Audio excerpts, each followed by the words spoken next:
Hey everybody, this is Eric from GameShampoo.com.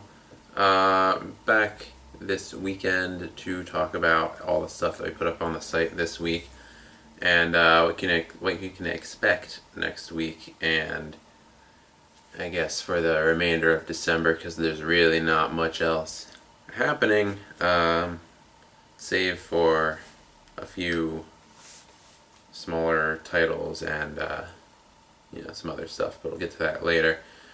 So let's just open this up and go check out the site and see what's going on.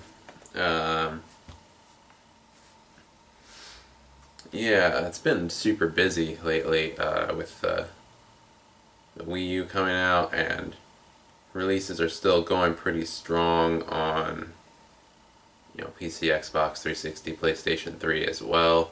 It's really just coming to a stop now. So that's been kind of chaotic, trying to keep up with these releases, but obviously there are some that kind of slip through the cracks a little bit, and we're going to try to catch up with those over December as things slow down a little bit. But as for this last week, we have some pretty interesting articles on the site, in case you want to go check them out. We'll start off with some Dishonored news, which is luckily really good news. Really like that game. Give it a 9 out of 10 in our official review. Go check it out if you haven't yet, and definitely check out Dishonored if you haven't yet, because you'll want to be prepared when the inevitable sequel comes out from Bethesda. They have announced that sales of Dishonored have vastly exceeded their expectations. They're not talking specific numbers, really. We'll have to wait for the NPD report for that, but we've got some quotes from them here. They far exceeded our sales expectations. That's Bethesda VP of Marketing Pete Hines. He says that the game vastly exceeded their expectations, moved terrific numbers. That's a quote from him. And he says that obviously we have a new franchise on our hands.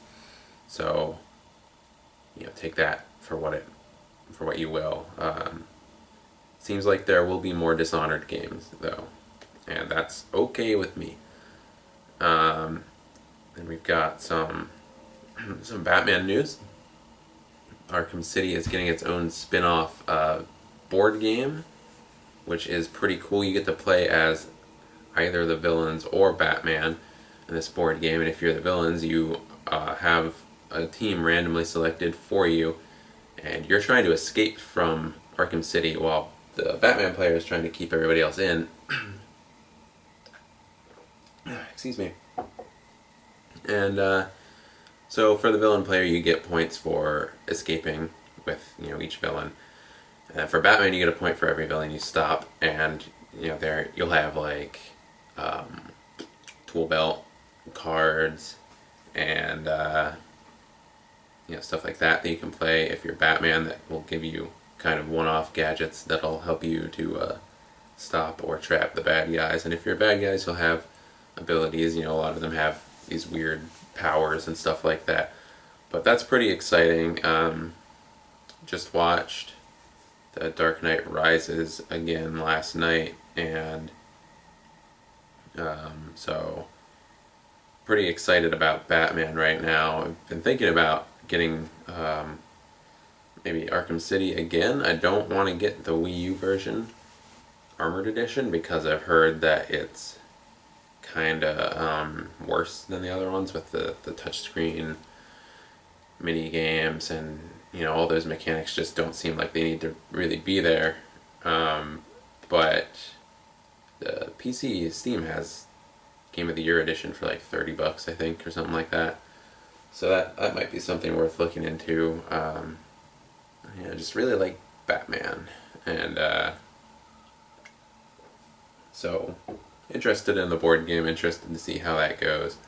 If I have any free time, I might check out some more Batman stuff. Also, thinking about getting back into Mass Effect 3 a little bit. it's coming on the end of the year anyway, and I played it earlier this year. I played a lot of it, and it's a really good game, even though it takes a lot of shit for the ending, which is, maybe deserved. Um, but we're coming up on the end of the year, doing some Game of the Year stuff. Kind of want to get it fresh in my mind a little bit.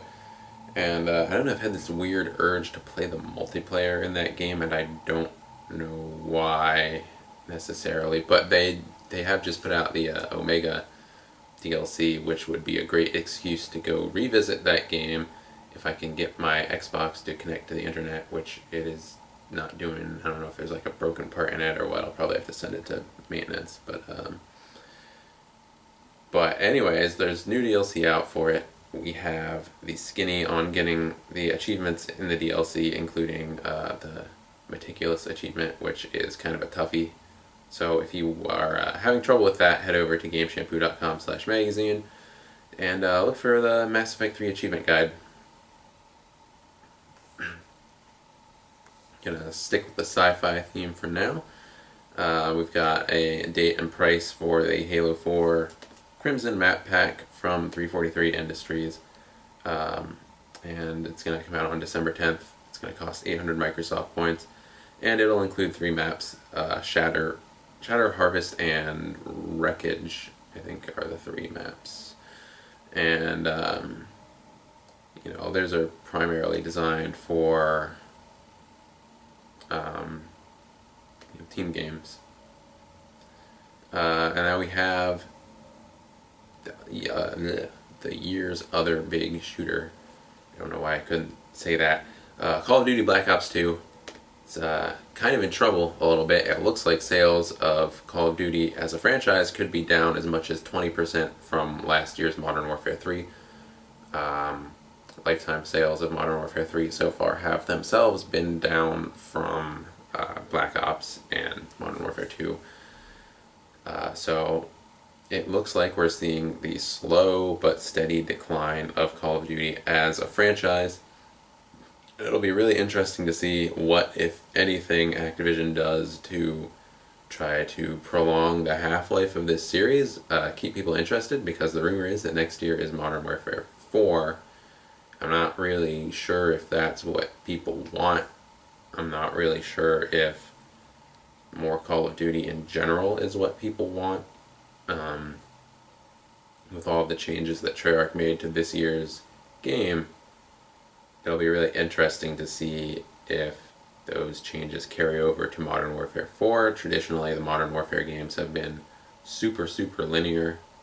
Especially 3, which I didn't necessarily mind as much as a lot of people seem to. I had a great time with that game, but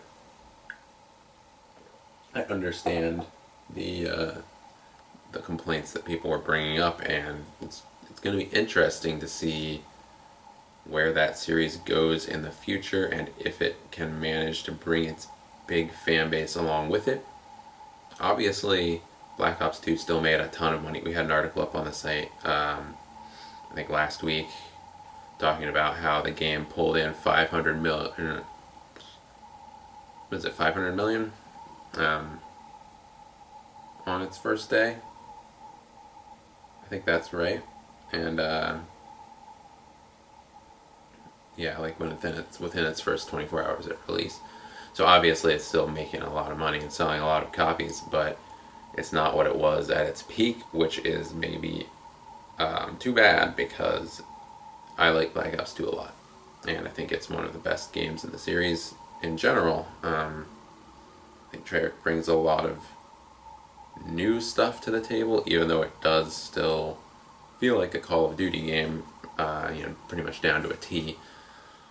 It is less linear. It is just a more interesting game in a lot of ways, and it has a surprisingly good story. So it's kind of a bummer, really, to see that they're taking these steps to go in the right direction, but they're still not selling as many copies. And does Activision really care? They're still making money. They never seem to have cared in the past when they've run their franchise into the ground until it was too late. So So that'll be a bummer. Actually, I think I have a figure here for how much of this is a quote from Stern analyst Arnvid Bhatia. Says that if we are right, this would be the second year in a row that this critical franchise will have seen units decline. We estimate COD generates 40 to 45% of the company's EBIT, earnings before interest and taxes, on an annual basis, and it goes without saying that weakness in this franchise is a cause for concern. So Activision has become this huge studio pretty much on the back of Call of Duty. And, 40 to 45% of your annual income, that's not something that you want to lose. It's really going to be interesting to see what they do down the line to keep people interested. But anyways, enough talk about that war game. Let's talk about other war games. Company of Heroes 2 has gotten both a teaser trailer for a trailer and a full trailer. The teaser trailer is pretty dumb. It's just like a 14-second thing teasing like, hey, we're going to release a trailer tomorrow, and then on November 29th they released a trailer. We've got it up on the site. It's looking good. It's looking very good. You'll see pretty much what you expect out of a Company of Heroes game. Big battles, lots of infantry, lots of tanks. Looks really cool. Got some Black Friday, Thanksgiving weekend numbers to report. We have the Xbox 360, which sold 750,000 plus units over the week of Black Friday. I'm assuming primarily over Black Friday. They had some pretty great bundles out. And then we've got the PlayStation 3, which also moved big numbers. Let's see, I believe it was 500 something thousand. Yeah, 525,000 PS3s were sold over Black Friday week in the United States. And sales of bundles accounted for 15% of that. And the PlayStation Plus subscription attach rate went up by 259% this year, which is insane. And it's a great service. Like, it's really come into its own over the last year or so. So it's no wonder that's starting to get more popular. And then we have Vita numbers as well, moved 160,000 units over the week. The Amazon Assassin's Creed 3 Liberation bundle sold out. That's a pretty great game. One of, unfortunately, few pretty great games on the handheld when you think about it. So it's no wonder it sold out. The Vita, functionally, it's a cool machine. I have to wonder if Sony is going to deliver on that potential, what they're doing to try and coerce third parties to develop for the platform. It's, clearly not huge with the gaming public, and I don't know if that's something that a price drop can really fix. So it'll be interesting to see how the consumers respond to that over the next few years. For now, it's cool, but there aren't really that many games out for it. And compare those numbers to the numbers that Nintendo was putting up for the Wii U, and you'll find Nintendo moved 400,000 Wii U's, and then they moved, various hundreds of thousands of their other systems. They have 4 systems on the market right now: Wii, Wii U, 3DS, DSi.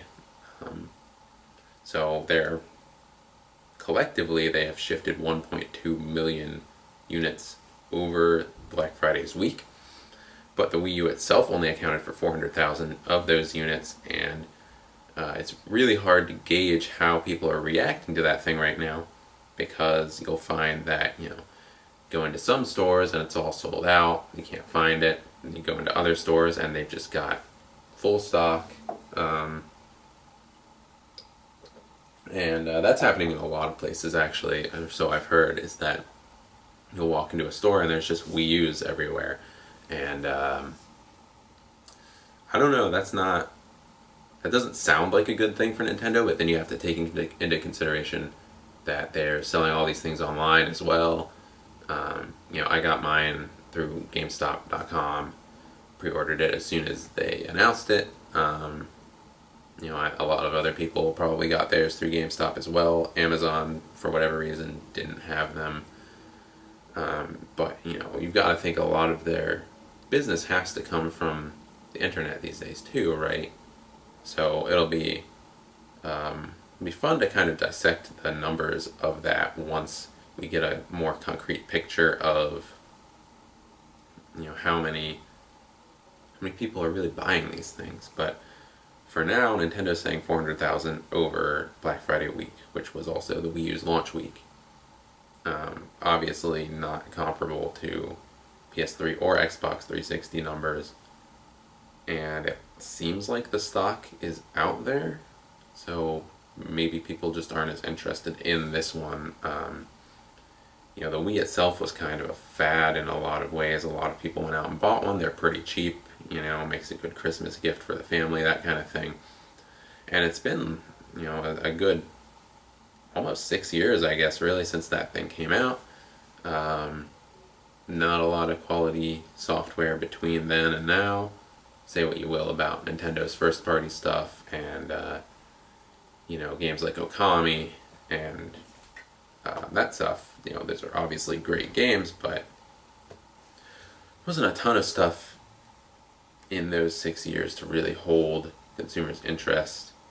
A lot of shovelware, a lot of minigame collections, that kind of thing. You gotta think that maybe at this point, the casual consumer just isn't looking for something with the word Wii in the title anymore. Maybe that they're just over that fad, even though this system is markedly different than the Wii, and I think it is functionally so much better. Just have to wonder if that's something that people want anymore. Speaking of the Wii U, we've got a Scribblenauts Unlimited guide up on the site, and it will detail every Easter egg that we found in the game. Stuff that you can type in, and it'll pop up with crazy memes and stuff like that. We found ceiling cat, keyboard cat, neon cat, giant enemy crab, lol what, Rafflecopter, Cthulhu, over 9,000. There's a bunch of other stuff in there. You can turn the game into an 8-bit adventure game. You can spawn the NeoGAF logo and ride it around. There's all kinds of crazy stuff in here. Be sure to check out the article if you have Scribblenauts Unlimited.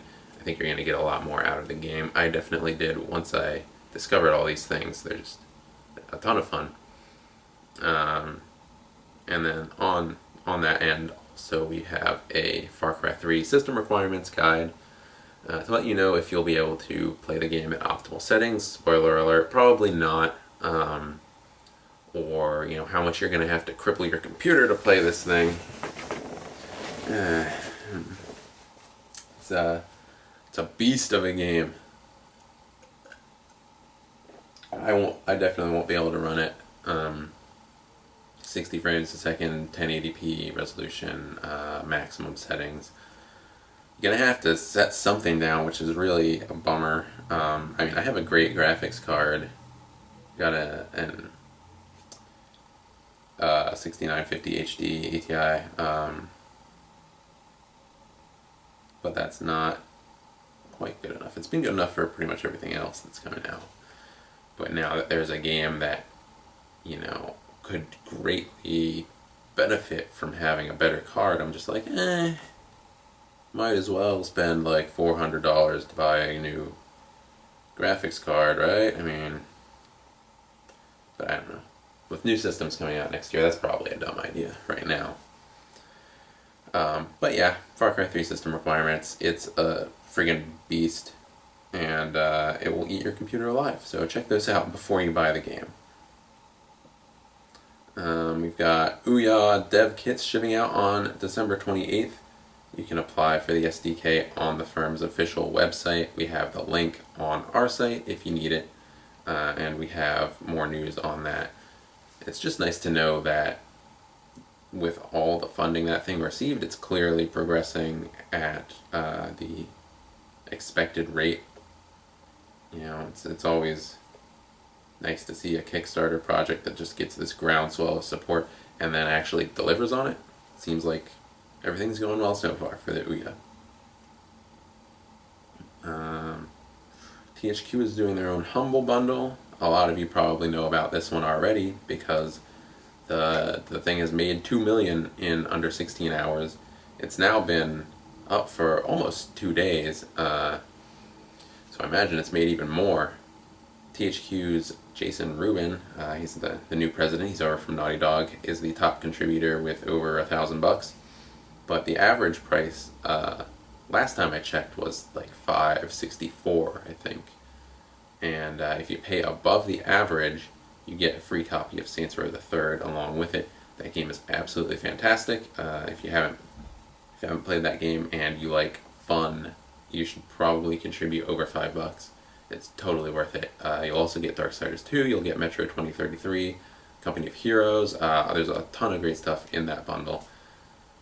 So, I mean, THQ obviously has been fallen on hard times, let's say, and so it's not hard to see why they would want to do a bundle like this, but you really should jump on it. Darksiders 2 is pretty great, Metro is pretty great. They make good games, you know. And finally, Blizzard is talking about their next project. Well, we're talking about Blizzard's next project. They've registered a domain for a Project Blackstone, and we have some speculation as to what that might be. You know, could be World of Warcraft related or just regular Warcraft related. We've got some speculation for that on the site. Again, that's GameShampoo.com/magazine. Check it out if you want to hear a little bit about what Blizzard might be up to. Oh, and there's one more interesting article up on the site I just want to talk about real quick, because this one is especially interesting to me, even though at this point talking about Battlefront 3 is kind of like beating a dead horse. I don't think it's going to come out anymore, you know, there's pretty much no chance of that. But, you know, I can dream, right? I used to love the Battlefront games, and I would have loved to see what Free Radical was doing with Battlefront 3. I love the Time Splitters games, I love Free Radical, etc. You know, everybody knows the story pretty much by now. The game was tragically canceled, and it was pretty far along in development, but now we find that it was actually, it's quote-unquote 99% finished when it was canceled by LucasArts. So, you know, what the heck, guys. Star Wars Battlefront 3 was a 99% finished game that just needed bug fixing for release. It was canceled for financial reasons, according to Free Radical design co-founder Steve Ellis. He spoke to GamesTM about what went wrong with the game, and you know, it sounds like a mixture of changing corporate leads at LucasArts and then just bad financials, bad timing on the part of Free Radical. They just put out Haze. They're going through, Ellis says, is a dark period as a company, and they were just kind of turning a corner with the technology that they were developing. To get the quote, "We had some growing pains as we expanded to the size we needed to be, but it really felt like we were finally coming out on the other side intact. We were making a game with very high ambition, and you know, it was just a matter of poor financials and mediocre corporate relations, and it tore the game apart, which is a shame. But if it really was that close to finish, he says it just needed bug fixing. That is not cool. Really wish we could have seen that game come out and you know, see general release, but yeah, guess that wasn't to be. Also, if you're in the market for Wii U stuff, I don't know if I mentioned this before or in a previous week's video, did a ton of Wii U stuff last week on video. Didn't even really have time to do much of a news update kind of thing because of the holiday. But yeah, we have a Wii U unboxing on our channel. We have unboxings for a lot of the games, including Nintendo Land and Scribblenauts, which I have here. and Mario, and other stuff that we've got downstairs. We have a lot of great stuff on the Wii downstairs, and so check all that out if you're interested. And we've got reviews going up on the site. We have a Wii U console review. There's a ton of detail in it. If you're wondering if this console is for you at all, definitely check out that review. It was something like 13 pages long when I typed it up in Word. So, but we've got like a nice little kind of sectional thing, so you don't just get lost in the text. If you're interested in the Wii U at all, definitely check out that review. Check out our new Super Mario Bros. U review, our Black Ops 2 Wii U review. We have a Black Ops 2 PC review up as well. The Wii U review adds a few paragraphs talking about specific stuff to that console. They do a lot of cool stuff with the gamepad, stuff like that. Got a Zombie U review up. So far, that is probably my favorite Wii U game. I like that game a lot. And like I said at the beginning, we've been super busy. Two of those games that I've been busy with, Nintendo Land and Scribblenauts Unlimited. And we don't have reviews of these up yet. I'm not sure if I'll review Nintendo Land. It's basically just a pack-in for a lot of people.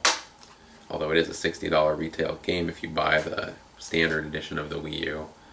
I think it's good. If you have 4 Wii remotes and a gamepad controller, I'm just gonna go on record right now and say you might as well buy Nintendo Land. It's one of the better games for the console right now.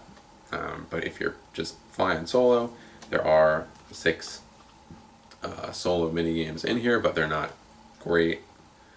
So this is really the kind of thing that you need a lot of people to play. So I'm not sure if I'm really going to review it or, whatever. But just, if you're wondering about Nintendo Land, only get it if you have a lot of people coming over. Then we've got Scribblenauts Unlimited. I definitely want to do an official review of this at some point. But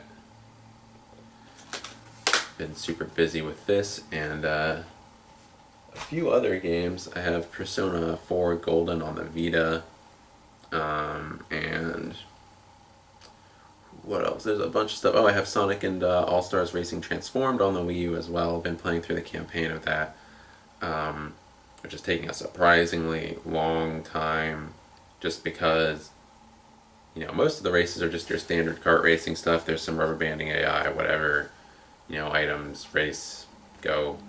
But then they have these challenge missions that are just like ridiculously difficult sometimes. And so getting through that game, getting through those games, getting through Persona, which is like a 100+ hour game on its own, and they've added a solid like 10 to 30 hours of content. Not really sure which, how much exactly, but it seems like there's a lot of new stuff so far. There's I'm 7 hours in. There's already a brand new social link. There are new fusing mechanics. There's just little tweaks everywhere to simplify or streamline the game. Not necessarily simplify, but streamline it in a way that makes a lot of sense, and it's not dumbing it down. Like when you fuse together personas, you can now choose which move the resulting persona gets, instead of just having to randomly roll a dice every time. Stuff like that. I'm not going to talk about that too much, but it's a huge game is the point, and so I don't know if I'll be able to beat it and review it or whatever, but take my word for it if I don't. I've beaten the game before on the PS2 and it's amazing. And we've got some other stuff coming. I had almost forgotten about this. I had to go back down here and grab my computer one more time because I'm not going to trust myself to remember the name of the games that I've ordered. But like I said, there are a few games that slip through the cracks. As I finish out these things, I'm going to be checking out the following games as well. We've got Ratchet & Clank Full Frontal Assault for the PlayStation 3. Pretty sure that was a November release that pretty much nobody realized was actually coming out, because I don't feel like I've seen Sony talk about it almost at all. It's only $20. is a MOBA title from what I've been told, or kind of a combination, I guess, of classic Ratchet and Clank gameplay with that sort of tower defense MOBA kind of wrapping kind of wrapped around it. Then we've got PlayStation All-Stars Battle Royale on the PS3, and then we've got a free digital Vita version coming along with that. Luckily I've got the Vita, and we'll show off how to get that digital version for the Vita streamed from your PS3. So we'll do like a little tutorial video on that for anybody who's wondering what the process is like. Seems like it'll be pretty easy. Finally, speaking of the Vita, we have Zero Escape Virtue's Last Reward on the way for the Vita. It's also out on the 3DS. This is an adventure game. It's from the creators of 999. I think it's 9 persons, 9 doors, 9 rooms, something like that. Which I unfortunately never got to play, but I've heard great things about it. So I'm really excited about Zero Escape, and look forward to some content relating to that. I felt like it was really important to play that game when preparing for Game of the Year stuff, just because I have heard some really good things about it, and I'm really curious. Speaking of Game of the Year stuff, there is a 5th episode of The Walking Dead out. It's been out for a solid probably week, 2 weeks now, but I just finished it because of all this other stuff that I've been doing with the Wii and Vita, stuff like that. So maybe look forward to a kind of opinion on the series, or I guess the season now, I should say, because there will be multiple seasons, but look forward to an opinion on the season as a whole. $25 on Steam for what amounted to be about a 16-hour game for me. I think that's right. 16 to 18-hour game seems about right. That game is just exhausting, like emotionally, mentally. They do things in that game that I would never expect a video game to do, and I cannot believe this is Telltale. I can't believe this is the company that put out that shitty Jurassic Park game last year, and that put out Sam & Max, and all these other things. This company has grown in such an interesting way, and I was never interested in their products before, but The Walking Dead is totally fantastic. Whether or not you like adventure games, I highly, highly recommend it. It was really cool. And finally, we've got PlanetSide 2, the free-to-play shooter. Everybody's talking about it. I'll be talking about it because I just downloaded it on Steam, and I plan to spend my weekend pretty much alternating that and then Persona. So that's pretty much everything I can think of that's going on. I know it's a ton of stuff. Look on the site if you want to see specifics on any of the things I was talking about, and definitely keep your eye on the site in the future for Zero Escape, PlayStation All-Stars Battle Royale, and Ratchet and Clank Full Frontal Assault coverage, and then naturally we're going to be covering Far Cry 3 when it comes out on Tuesday. I'm getting it for the PC, and be talking a lot about that. I'm really excited for it. And after that, we're in the home stretch. It's end of 2012 here, coming into 2013, and got to start some Game of the Year deliberating. So that is always fun, and it's always kind of a bummer at the same time, because there are only so many games that you can really mention. But there were a lot of solid releases this year, and as I started to think about it, there have been a lot of really great indie releases too. But anyways, this video is getting super long, so I'm going to say bye. Thank you for watching, and be sure to check out more of our videos, like and subscribe.